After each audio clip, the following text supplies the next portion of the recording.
Good morning, আশা করি সবাই ভালো আছো, সুস্থ আছো। আমি প্রিয়াঙ্কা চলে এসেছি আবার একটা নতুন দিনের ব্লগ নিয়ে। আজ হলো শনিবার। কাল রাত্রে তো চলে এসেছিলাম মানির বাড়িতে, তো কাল রাত্রে তো এসেছি, তখন বাজে 11টা। তখন তো আর ভিডিও করার কিছু সুযোগ পাইনি। তো মানিদের এই ব্যালকনি দিয়ে এত গাছগাছালি দেখা যায়, মানে ওদের এই পিছনটা যাদের বাড়ি ছিল তারা এখানে থাকে না, তো তাদেরই পুরনো ওটা বাগান বাড়ির মতো হয়ে গেছে। তো ভীষণ এখানে প্রচুর পরিমাণে গাছ রয়েছে। আর এই যে যখন সকালবেলা দাঁড়িয়ে আছি, এত সুন্দর হাওয়া দিচ্ছে, দারুণ লাগছে। তো এইখানে আমরা এই ঘুম থেকে উঠে এসে সেই জন্য কিছুক্ষণ দাঁড়িয়ে রয়েছি। ঘুম থেকে উঠছে যে আমি, তখন 10:30 অলরেডি বেজে গেছে। তো মানি বলল যে তুই একটু ঘুমা, ভালো করে ঘুমা, তোর যতক্ষণ ঘুম হচ্ছে ঘুমা। তো এই জন্য আমি একটু ভালো করে ঘুমাচ্ছিলাম। আর এখানে এখন মানি দেখছি আমার জন্য বানিয়ে দিচ্ছে ব্রেকফাস্ট। আমি ফ্রেশ হয়ে চলে এসেছি। দুই বোন কেউই নেই, একজন গেছে টিউশন পড়তে, আর একজন বেরিয়েছে, একটু দরকার ছিল ডকুমেন্টেশনের, সেই জন্য একটু কাজে বেরিয়েছে। তো ওরা দুজন তখনই সকালবেলা ব্রেকফাস্ট করে চলে গেছে সবারই। সেই জন্য মানি কী করলো, এখন শুধু আমার জন্য ব্রেকফাস্টটা বানাচ্ছে। তো আমাকে মানি আজকে বানিয়ে দিল এগ স্যান্ডউইচ, যেটা খেতে দারুণ হয়েছিল। বেশ এগ, মেয়ো আর স্যালাড এগুলো সব দিয়ে বানিয়ে দিয়েছিল। আর এখানে দিয়েছে আম। সবাই জানে আমি আম কত ভালোবাসি, ওই জন্য এখন যেখানেই যাচ্ছি সবাই আমাকে ভালো ভালো একটু আম খাওয়াচ্ছে। আর আমিও একদম ছাড়ছি না, যত পারছি ভালো করে আম খেয়ে নিচ্ছি। কেননা ব্যাঙ্গালোরে গেলে সেই তো আবার ওই আমগুলো খেতে হবে। কেন ওই আমগুলো আমি সত্যি একবারই শুধু কিনেছিলাম, আর কোনো দিন কিনবো না। কেননা এত টক ওগুলো হয়, মানে আমের কোনো গন্ধই নেই। তো ব্রেকফাস্ট শেষ করে আমি আর মানি দুজন মিলে তো প্রচুর একটু গল্প করলাম, মানে কাজ করতে করতেই মানি আর আমি আরও গল্প করে যাচ্ছি। আসলে আমি মাসিকে ছোটোবেলা থেকেই মানিই বলি, আমাদের বাড়িতে সবাই আমরা মানিই বলি। তো সেই জন্য ছোটোবেলা থেকে ওই অভ্যেসটাই রয়ে গেছে মানি বলা। আর মানিকে আমি সবসময় তুই করে ডাকি, কোনো দিনই তুমি করে ডাকিনি। তো এইখানে আজকে বানানো হচ্ছে চিকেন তেহারি। বোনরা বললো দিদি তুই এত রান্না করিস, আমাদেরকেও কিছু একটা বানিয়ে খাওয়া। তো সেই জন্য আমি বললাম চিকেন তেহারিটাই তো একমাত্র একটু চটপট করে হয়ে যায়, সেই জন্য সেটাই বানিয়েছি। কিন্তু যদিও এটা চটপট করে হয়নি, ডেচকিতে তো বড় ডেচকিতে বুঝতে পারিনি একটু, সেই জন্য টাইম লেগে গেছিলো আমার। তো আসলে আমি তো বিয়ের আগে কখনোই কোনো রান্না করিনি, এখন বিয়ের পরে এতগুলো রান্না করছি দেখে ওরাও বলছে যে তুই দিদি এবারে এসে তাহলে বানাবি, আমরা খাবো। তো দুপুরবেলা খেয়ে দিয়ে সবাই মিলে একটু ঘুমিয়ে পড়েছিলাম। তারপরে এখন উঠেছি সন্ধ্যাবেলা, এখন মানি বার করে দিয়েছে ice cream, vanilla ice cream with choco chips, আবার বোনরা একটু সাজিয়ে দিল। খেয়ে দিয়ে এখন যাচ্ছি বাড়ি। এখন বাজে এই 8:30 মতো বাজতে যায়।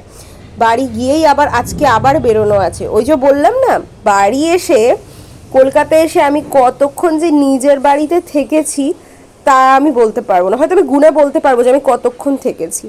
তো এখন বেরিয়ে পড়েছি, একটা টোটো বুক করে নিয়েছিলাম। এখানে টোটোগুলো, রিক্সাগুলো বেশি পাওয়া যায়, আর আমার না একটু টোটো রিক্সাতেই চড়তে ভাল লাগে। সেই জন্য এগুলোই আমি যেখানেই যাচ্ছি টোটো রিক্সা করেই যাচ্ছি।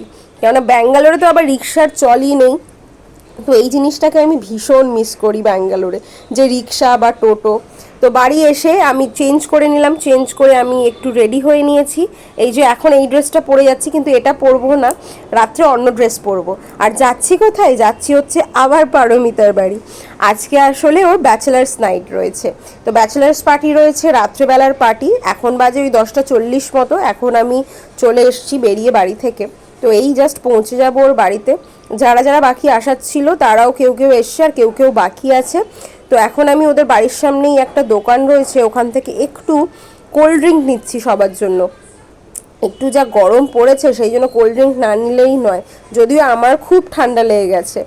তো এখানে দেখো এত সুন্দর সারা রাস্তা জুড়ে সাদা ফুল পড়ে রয়েছে, ওই যে গাছ ওখান থেকে পুরো ফুল পড়ে রয়েছে, আর দারুণ গন্ধ বেরোচ্ছে।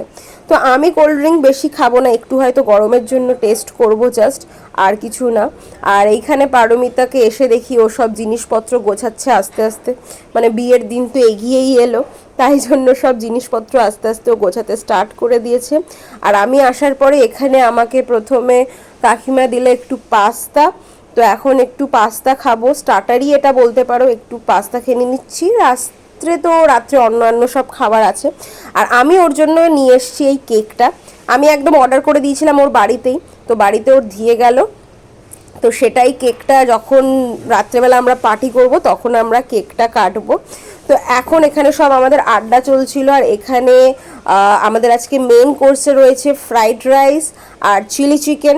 তো সেগুলোকেই খাবারগুলো অনেক আগে থেকেই আনিয়ে নেওয়া হয়ে গেছিলো, ওগুলোই এখন রাত্রেবেলা গরম করা হলো মাইক্রোওভেনে। গরম করে আমরা এই খাটের উপরেই একদম পেপার পাতিয়ে, যেরকম ছোটোবেলায় বসতাম সেরকম সবাই পাতিয়ে বসে পড়েছি। খাওয়া দাওয়া কমপ্লিট করে এখন আমরা সব হচ্ছি রেডি, কারণ রাত্রেবেলা আমাদের আজকে ড্রেস কোড ছিল ব্ল্যাক কালার, ওই জন্য আস্তে আস্তে সবাই এখন রেডি হচ্ছি। আর এখানে পারমিতার চলছে কয়েকটা ফটোশ্যুট তো করে নিয়ে এখন কেকও একদম রেডি হয়ে গেছে। এই যে এইটা হচ্ছে আমাদের কেক, ও বলেছিল একটু চকলেট কেক আনতে, তাই জন্য চকলেট কেক এনেছি। আর এখানে আমি ব্রাইট টু বি পরি লিখেছিলাম, আমি ওকে পরি বলে যেহেতু ডাকি, কিন্তু দেখলাম কেকটা যখন এনেছে একটু বাজে অবস্থা করে দিয়েছে। যাই হোক, আর কিছু করার নেই, যার জন্য আসছে সে তো দেখে খুশি, তো সেটা হলেই হলো। তো এখানে এখন কেক কাটিং চলছে, এটাই ওর আজকে লাস্ট ব্যাচেলার্স নাইট, তারপরে তোর বিয়ের সব প্রোগ্রাম শুরু হয়ে যাবে। তো এরপরে আমাদের প্রচুর আড্ডা এখন বাকি আছে, ওই জন্য আগে আগে এইসব কাজগুলো করে নিচ্ছি, তারপরে শুরু হবে আমাদের পার্টি, নাচ গান। তো চলো, আজকের দিনটা দারুণ করে আমরা এনজয় করছি। তো আজকের ভিডিওটা এতটাই থাক, যদি ভিডিও ভালো লাগে একটা লাইক করে দিও, কমেন্টে অবশ্যই জানিও ভিডিও কেমন লাগলো। সবাই ভালো থেকো, সুস্থ থেকো, দেখা হবে খুব শিগগিরই। আর আমার চ্যানেলে যদি নতুন হয়ে থাকো তাহলে প্লিজ একটা সাবস্ক্রাইব করে দিও, আর ফেসবুকে যদি ভিডিও দেখে থাকো তাহলে ওটাকেও লাইক করে দিও। Thank you so much.